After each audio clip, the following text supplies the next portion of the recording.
gun jammed. And we know that authorities have recovered 3 live 9mm rounds and 3 discharged ones. What does this tell you? I mean, he certainly knew the weapon, but the weapon was jamming from the first shot. Right. Well, he's sort of a doofus, really. I mean, he doesn't have the weapon in top functionality when he's going to commit his murder. And a hired killer or someone with great firearms experience would not be having his gun jammed. His gun would be cleaned. He would have practiced shooting it many, many times. He wouldn't have to do this. Second, his stance is just sort of natural. It's not really a Weaver shooting stance. He does have 2 hands up there. But when he goes to clear the round, now the chief of detectives, Kenny, initially said, he cleared the round, so he's proficient with the firearm. Well, that's the chief of detectives is right. He has more proficiency than the average bear, Jose. But this is not the way that any trained shooter would clear a round.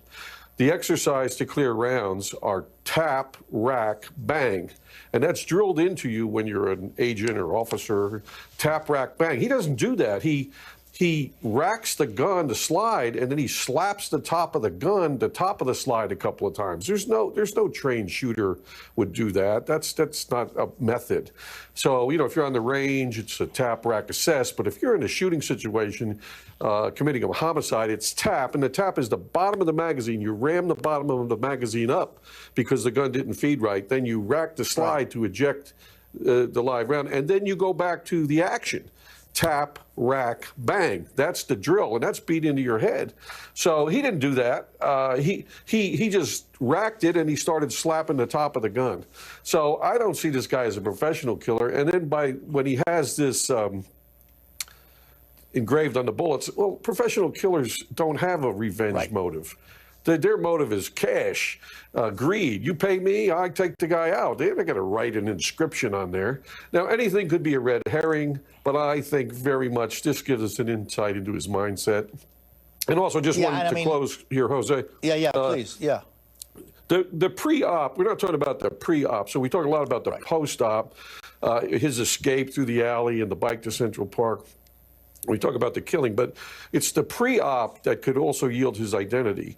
This guy is in a place 5 minutes before the CEO comes by.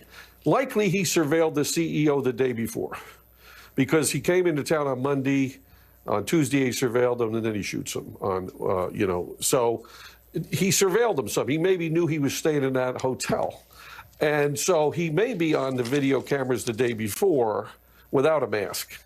And he could even have a Confederate on the phone in the lobby of the hotel where the CEO is staying.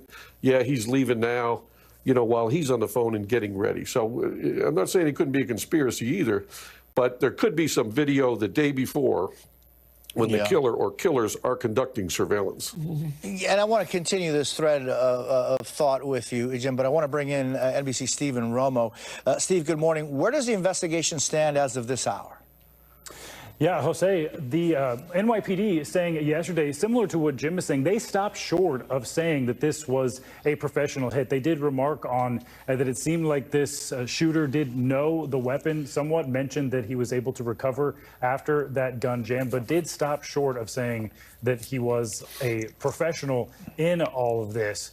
We know they're still looking through the evidence, exactly what Jim was mentioning, those words written on the bullets. That could be one of the most major clues that we've heard so far. Previous to this, we heard about the cell phone that they believe is linked to him.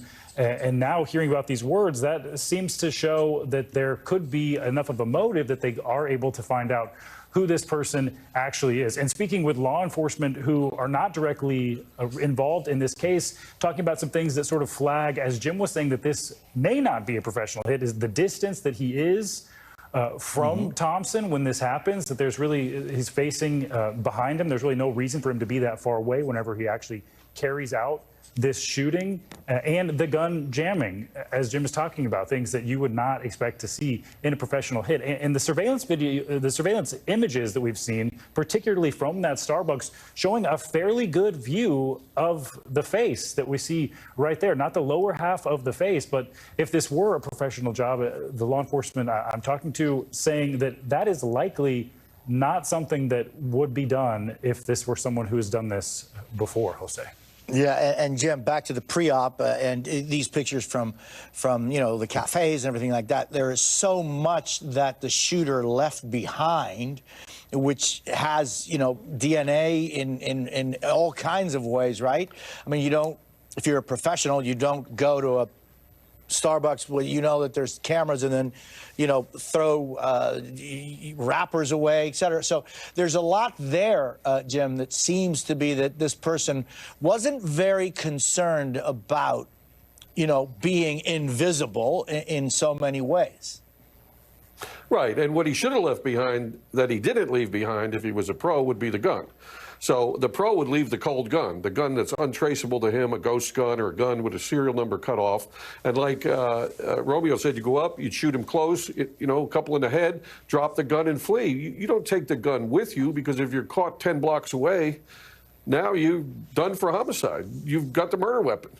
So, a real pro, he doesn't want the gun again. He doesn't want to carry a gun around that has a body on it. And we saw this so many times at ATF, getting these killers and gangsters, and they want a clean gun. They want a gun. That's what they tell our undercover agents. I don't want a gun with a body on it. I got to have a clean gun. So that he would drop it. So he drops all the stuff he shouldn't: the water bottles, the candy wrappers, and maybe the cell phone. And he takes with him what he should have dropped, which is a cold gun. So he's not a pro. He should have been closer, and his gun jams, and he doesn't know how to clear the misfire, but he effectively does it to an extent, but it's not a professional. This is a guy, I'd say, the motive is revenge. He's telling us on that by the bullets, probably because one of his loved ones was denied health care or was denied, reimbursement, and they were, devastated financially, maybe lost a loved one, and he is seeking his revenge. Well, thank you both very much for being with us this morning. Very much appreciated. And coming up, new details this morning about the assassination attempts against Donald Trump. What we just learned from the investigation on Capitol Hill. And the president-elect's pick for Defense Secretary Pete Hegseth says he is not backing down from his bid for the job, no matter what. And later, NBC News has exclusive new details about Trump's massive deportation plan, what it means for hundreds of thousands of people. We're back in 90 seconds. You're watching Jose Díaz-Balart Reports on MSNBC.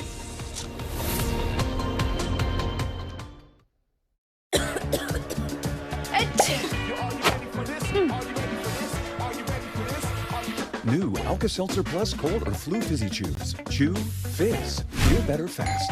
No water needed. New Alka-Seltzer Plus Fizzy Chews. It's the most wonderful time. With Verizon, trade in any phone, any condition. For a limited time, get iPhone 16 Pro on us. And iPad and Apple Watch Series 10. All three on us. Only on Verizon. And Doug. Whoa, Limu! We're in a parade! Everyone, customize and save hundreds on car insurance with Liberty Mutual. Customize and save! And then I wake up. And you have this dream every night? Yeah, every night. I see. Only pay for what you need. Liberty, liberty, liberty, liberty. It's mesmerizing. Cleaning that greasy mess with Dawn Platinum. And not even scrubbing. Well, fluff my feathers. It cuts through the slimy stuff better than their old dish soap, removing 99% of grease. That's why only Dawn is trusted to save wildlife. Your shipping manager left to find himself, leaving you lost. You need to hire. I need Indeed. Indeed you do. Sponsored jobs on Indeed are 2.5 times faster to first hire. Visit Indeed.com/hire. 12 past the hour. We are following breaking news this morning. Right now, the House task force investigating the attempted assassinations of President-elect Donald Trump is holding its final hearing with Acting Service Director Ronald Rowe, the only witness. And there you see, these are live pictures. Earlier this morning, Rowe testified about the Secret Service taking accountability for Trump being shot at his Butler, Pennsylvania rally. Here's part of what he said. There will be accountability, and that accountability is occurring. But it is essential that we recognize the gravity of our failure. I personally carry the weight of knowing that we almost lost a protectee, and our failure cost a father and husband his life. Joining us now, Evie Pompouras, former Secret Service Special Agent, and NBC's Ali Vitali. Ali, let me start with you. What's going on right now there on Capitol Hill?